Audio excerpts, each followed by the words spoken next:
Graha Wicaksana mengatakan lebih lanjut setelah 10 tahun berpuasa kekuasaan, sekaranglah saatnya PDIP memimpin Badung. Berbekal semangat dan nasionalisme, PDIP bisa mengantarkan kader-kader terbaik menuju gerbang pemerintahan. Dalam orasinya, Graha juga membagikan ajakan memenangkan PD Perjuangan menuju kursi Badung 1. Graha Wicaksana mengakhiri orasinya dengan pantun, Jokowi Ulu Solo, Giri Prasta dari Petang. Biarpun banyak calon, Banteng pasti menang.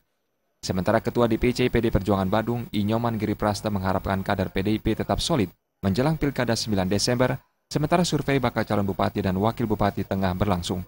Giri Prasta mengajak kader-kader PDIP menghormati dan mendukung siapapun yang nanti mendapat rekomendasi partai. Diharapkan jangan terjadi friksi dan fraksi. Meski partai lain mengalami masalah, PDIP harus tetap solid. Dalam sesi dialog, Giri Prasta yang juga bakal calon bupati Badung ini menyatakan siap menormalisasi Pulau Pudut yang hampir hilang tergerus abrasi. Menurut Giri Prasta, normalisasi Pulau Pudut harus dilakukan dan sedimentasi harus diatasi. Hal ini harus dilakukan sekarang yang melibatkan semua pihak. Ditambahkan, abrasi dapat ditangkal dengan menanam dan memelihara mangrove.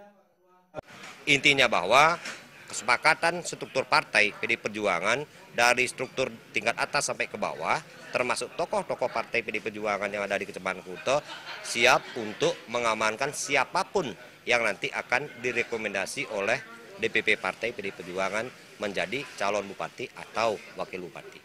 Wakil Ketua DPD PDI Perjuangan Bali, I Gusti Ngurah Alit Kesuma Kelakan menargetkan untuk memenangkan Pilkada Badung. Alit Kelakan juga mengatakan, sistem harus dibenahi. Menurutnya, kekalahan PDIP 10 tahun lalu disebabkan kesalahan sistem dan faktor internal yang harus dibenahi. Ada sebuah dari kebijakan untuk bisa dilanjutkan kembali kalau tidak ada masalah. Nampaknya yang incumbent yang 4 ini kan tidak ada persoalan yang membuat sistem pemerintahan ini berjalan tidak harmonis, tapi ini sudah berjalan dengan baik, sehingga itu menjadi prioritas. Yang dua antara Badung dan Karangasem, ya kita punya tekad, keinginan untuk merebut Badung dan Karangasem ini, sehingga kami melakukan konsolidasi dari tingkat bawah struktur partai sampai di tingkat atas struktur partai gitu. Nah, itu salah satu ini kongres rekomendasi dari hasil diskusi tentang